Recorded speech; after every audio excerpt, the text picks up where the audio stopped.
اچھا جی قبر میں چلے گئے، کتنے سوال ہوتے ہیں قبر میں؟ بولے کتنے سوال ہوں گے؟ اللہ آپ کو خوش رکھے، 3 سوال ہوں گے۔ پہلا کیا ہے؟ تیرا رب کون ہے؟ میں مثال دینے لگا ہوں، کسی نے انکار کر دیا، کہنے لگا ہا ہیتا لا ادری، میں نہیں جانتا۔ تو اللہ کو نہیں مانتا تو چاہیے نا رب جہنم میں ڈال دے، پر اللہ نے دوزخ میں نہیں ڈالا، نہیں ڈالا۔ ابھی دوسرا سوال پوچھو، ماں دینوں کا، تیرا دین کیا ہے؟ ہا ہیتا لا ادری، کافر ہے، منافق ہے، فاسق ہے، کہتا ہائے افسوس میں نہیں جانتا۔ چاہیے تھا نا دین نہیں جانتا دوزخ میں ڈالا جائے، لیکن اللہ ابھی دوزخ میں، ابھی جہنم کا گڑھا نہیں بنی۔ فرمایا تیسرا سوال پوچھو، حضور کا چہرہ دکھایا، ما کنتا تقول فی حق ھذا الرجل، ان کے بارے میں کیا کہتا تھا؟ اس نے کہا میں نہیں جانتا۔ اللہ نے فرمایا تو میرے نبی کو نہیں جانتا، پکڑو اس کو جہنم میں داخل کر دو۔ نہ اپنی ذات کے انکار پر دوزخ میں بھیجا، نہ دین کے انکار پر، کہا میرے مصطفیٰ کو نہیں مانتا، ڈالو اس کو جہنم کے اندر۔ تمام کتب احادیث، تمام بخاری سے لے کر طبرانی تک، تمام کتب احادیث میں اسی رنگ میں روایت ملے گی۔ قبر میں بندہ گیا، مومن ہے، مسلمان ہے، نمازی ہے، 10 حج کیے، 15 عمرے کیے، زکاتیں، صدقات، خیرات، عبادات، نفل، نماز، داڑھی، حج، عمرہ، بڑا کچھ۔ ہاں بھائی من ربو کا، اس نے کہا ربی اللہ، اللہ میرا۔ اس کو جنت کوئی نہیں ملی، ابھی جنت کی کھڑکی۔ دوسرا سوال پوچھو، ماں دینوں کا، تیرا دین کیا ہے؟ دینی الاسلام، میں اسلام کو مانتا ہوں، جنت مل گئی۔ بھائی پورے کے پورے دین کو مان رہا ہے، نماز کو مان رہا ہے، حج کو مان رہا ہے، زکات کو مان رہا ہے، عبادات کو مان رہا ہے، ہر چیز کو مان رہا ہے، لیکن جنت ملی۔ فرمایا تیسرا سوال پوچھو، حضور کا جلوہ والضحیٰ دکھایا۔ کچھ لوگ غلط ترجمہ کرتے ہیں، یہاں بھی کہتے ہیں پوچھا جائے گا یہ کون ہے، یہ لفظ نہیں ہے، ما کنت تقول فی حق ھذا الرجل۔ اللہ فرمائے گا یہ بتا دنیا میں میرے نبی کو کیا کہا کرتا تھا، ان کے بارے میں تو دنیا میں کیا کہا کرتا تھا۔ تو جو کہا کرتا تھا وہ کہہ کے اسی وقت پکار اٹھے گا کہ میں کہا کرتا تھا یا نبی پکارا کر، میں یہ کہا کرتا تھا یا نبی، میں یہ کہا کرتا تھا کہ دشمن احمد پہ شدت کیجئے، ملحدوں سے کیا مروت کیجئے، اور شرک ٹھہرے جس میں تعظیم حبیب، اس برے مذہب پہ لعنت کیجئے، اور مثل فارس زلزلے ہوں نجد میں ذکر آیات ولادت کیجئے، اور غیظ میں جل جائے بے دینوں کے دل، یا رسول اللہ کی کثرت کیجئے، یا رسول اللہ کی کثرت میں یہ کہا کرتا تھا۔ اچھا اس نے اللہ کو مانا، دین کو مانا، جنت نہیں ملی۔ جب کہنے لگا نا ہوا محمد الرسول اللہ صلی اللہ علیہ وسلم، جب حضور کو پہچانا، حضور کو، نبی پاک کو پہچانا، تو فرمایا نہیں میرے یار کو جانتا ہے، اب کھول دو جنت کا دروازہ۔ تو بھائی مغز قرآن، روح ایمان، جان دین، ہست حب رحمت للعالم، حضور کی محبت اصل ہے دین کی۔ قرآن مجید سورہ توبہ آیت نمبر 24، کوئی تفسیر نہ آپ پڑھیں، صرف اس آیت کا ترجمہ پڑھیں، خالی ترجمہ، اور ایک ایک بات کو اللہ تبارک و تعالیٰ نے بالتفصیل بیان کیا۔ فرمایا کل ان کان آباؤکم، اے محبوب آپ ان سے فرما دے اگر تمہارے باپ، وابناؤکم تمہارے بیٹے، واخوانکم اور تمہارے بھائی، وازواجکم تمہاری عورتیں، وعشیرتکم تمہارا کنبہ، تمہارا خاندان، واموال اقترفتموہا اور تمہارے کمائی کے مال، ذرا گنتے جائیے چیزوں۔ فرمایا محبوب کہہ دیں تمہارے باپ بھی، تمہارے بیٹے بھی، تمہارے بھائی بھی، تمہاری عورتیں بھی، تمہارا سارا ہی خاندان، بات ہی ختم کر دی، تمہارا سارا ہی خاندان، واموال اقترفتموہا اور تمہارا کمایا ہوا مال۔ ایک مال وہ ہوتا ہے جو بندے نے کمایا نہیں ہوتا، آیا ہوتا ہے، آئے اور کمائے میں جو آیا ہوتا ہے اس کی قدر نہیں ہوتی۔ اللہ فرماتے ہیں واموال اقترفتموہا، تمہارا کمایا ہوا مال، وتجارۃ تخشون کسادہا اور تمہاری وہ تجارت جو تم نے محنت کر کے کاروبار چمکایا ہے اور تم ڈرتے ہو کہ نقصان نہ ہو جائے، ومساکن تردونہا اور تمہارا وہ رہنے کا مکان جو تمہیں بڑے پسند ہیں۔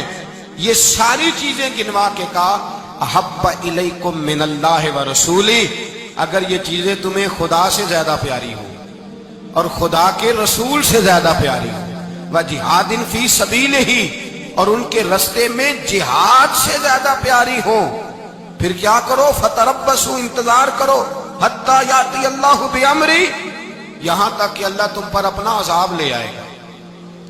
اگر تمہیں تمہارے باپ، تمہارے بیٹے، تمہاری اولاد، تمہارا کنبہ، تمہارا خاندان اگر مصطفیٰ کریم سے زیادہ پیارا ہوا تو پھر اللہ کیا کرے گا تم پر؟ اپنا اللہ عذاب نازل کرے گا تم پر۔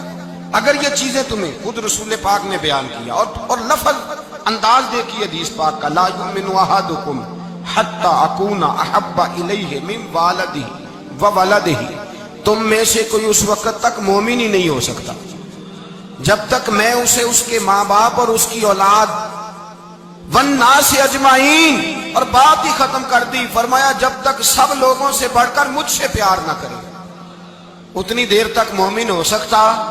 حضرت عمر حضور کی بارگاہ میں آئے، عام آدمی نہیں، جناب فاروق اعظم، نبی پاک صلی اللہ تعالی علیہ وسلم کی یہ حدیث سنی تو حاضر خدمت ہوئے، کہنے لگے یا رسول اللہ صلی اللہ علیہ وسلم، میں ہر چیز سے بڑھ کر آپ سے پیار کرتا ہوں، اور میں خالی نعرے لگانے والا نہیں، میں گھر سے تجربہ کر کے آیا ہوں، میں نے اولاد سامنے رکھی ہے، پھر آپ کا پیار سامنے رکھا ہے، حضور مجھے اولاد نہیں زیادہ پیاری، آپ زیادہ پیارے ہیں، اولاد زیادہ پیاری نہیں، ہم نے بھی کبھی سامنے رکھی ہے اولاد اور حضور کا پیار جی۔ میں حدیث پاک بیان کر رہا تھا تو روک گیا ہوں اچانک ہی، رکھی ہے کبھی سامنے جی؟ اگر رکھی ہوتی نا تو بیٹے کو پہلے بٹھا کے اس کو کہتے بیٹے پہلے قرآن سیکھ، پہلے حضور کا فرمان سیکھ۔ بیٹا جیسے ہی بڑا ہوتا کونپلیں داڑھی کی نکلتی، اگر حضور سے پیار ہوتا تو اماں اسے کہتی بیٹا داڑھی نہ مڑانا، یہ مصطفیٰ کا طریقہ ہے۔ اگر نبی پاک سے محبت ہوتی نا میرے بھائی، اگر کامل پیار ہوتا تو ابا جی نصیحت کرتے کہ بیٹا خبردار داڑھی چھوٹی بھی نہ کرانا، یہ رسول اللہ کی سنت ہے۔ لیکن ہم نے ابھی اس چیز کو سامنے، ابھی نعرہ ہی ہے، ابھی خالی میلاد میں ہی محبت کرتے ہیں، ابھی خالی معراج شریف والے دن ہی پیار کرتے ہیں، ابھی اس کے اصل رنگ تک نہیں آئے۔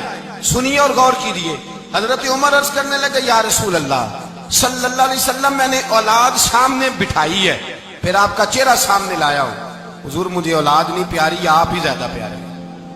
پھر عرض کی حضور میں نے کل کمائی، کل جمع پونجی لا کے اپنے سامنے رکھی ہے، مجھے مال پیارا نہیں، آپ زیادہ پیارے۔ یا رسول اللہ صلی اللہ علیہ وسلم، میں نے ماں باپ کے چہرے سامنے رکھے ہیں، بہن بھائیوں کو رکھا ہے، رشتہ داروں کو رکھا ہے، دوستوں یاروں کو رکھا ہے، مجھے وہ نہیں پیارے، آپ پیارے۔ اور حضور پھر میں نے اپنا علاقہ اور قبیلہ بھی سامنے رکھا ہے، حضور مجھے وطن سے پیار نہیں، آپ سے پیار ہے۔ اور محبوبہ حد ہو گئی، میں نے اپنی عزت بھی سامنے رکھی ہے، عزت بھی، لیکن محبوبہ مجھے عزت نہیں پیاری، آپ زیادہ پیارے ہیں۔ حق پسند لوگ تھے، سچی بات کرنے والے۔ حضرت عمر کہنے لگے یا رسول اللہ صلی اللہ علیہ وسلم، پھر میں نے اپنے نفس کو، اپنی جان کو، اپنی روح کو سامنے رکھا ہے، مجھے لگتا ہے کہ جان مجھے زیادہ پیاری ہے، یہ نہیں کہا کہ زیادہ پیاری ہے، مجھے، سمجھ رہے ہیں بات کو، مجھے لگتا ہے کہ جان مجھے آپ سے۔ میرے رسول پاک نے دست مبارک اٹھایا اور جناب عمر کے سینے پہ مارا، فرمایا عمر جا، ابھی تو تیرا ایمان ہی مکمل نہیں ہوا، اگر تو اپنی جان سے بڑھ کر مجھ سے پیار نہیں کرتا تو تیرا ایمان مکمل ہے، تیرا ایمان مکمل ہے، تیرا ایمان مکمل۔ حضرت عمر کہتے حضور کا ہاتھ لگا تو میں نے اعلان کیا، میں نے کہا محبوبہ تیرے دست مبارک نے خیر کر دی ہے، حضور اب مجھے آپ جان سے بھی زیادہ پیارے ہو گئے، آپ اشارہ کریں میں جان قربان کرنے کو بھی تیار ہوں۔ آپ مجھے، اصل میں نا ٹی وی پہ بیٹھتا ہے ایک اینکر بیچارہ جو 3 لاکھ روپیہ تنخواہ لیتا ہے یا 6 لاکھ، اس نے حق حلال کرنی ہوتی ہے اپنی کمائی، ٹی وی پہ بیٹھا ہے بیچارہ، نہ اس کو دین کے حروف ابجد کا پتہ ہے، وہ ٹی وی پہ بیٹھا ہے، اب جس پارٹی سے پیسے لیتا ہے اس کا وہ نمک خاری کا حق ادا کرتا ہے۔ کہتے جی حضور نے اپنے دشمن کو معاف کیا ہے، مولوی سخت بات کرتے ہیں، حضور نے اپنے دشمن کو، آپ کسی پارٹی کے لیڈر کے خلاف دوسری پارٹی کا بیان کبھی سنیں، اس لیڈر سے پیار کرنے والے اتنی اتنی لمبی زبانیں کھول کے ٹی وی پہ آ جاتے ہیں، اور وہ لفظ جو میڈیا پر اور اسمبلی میں ویسے ہی قانون کا حصہ نہیں وہ بھی بول دیے جاتے ہیں۔ لوگ ان معاملات میں بھی حمایت کرتے ہیں اپنے لیڈروں کی جن میں حمایت بنتی ان میں بھی، اور ذات رسالت کی بات آتی ہے تو کہتے ہیں نہیں حضور نے معاف کیا ہے، مولوی جذباتی ہوتا ہے، یہ ایسے تو نہیں نہ ہوتا، تجھے اصل میں پتہ نہیں۔ تو پیار کرتا ہے ڈالر سے،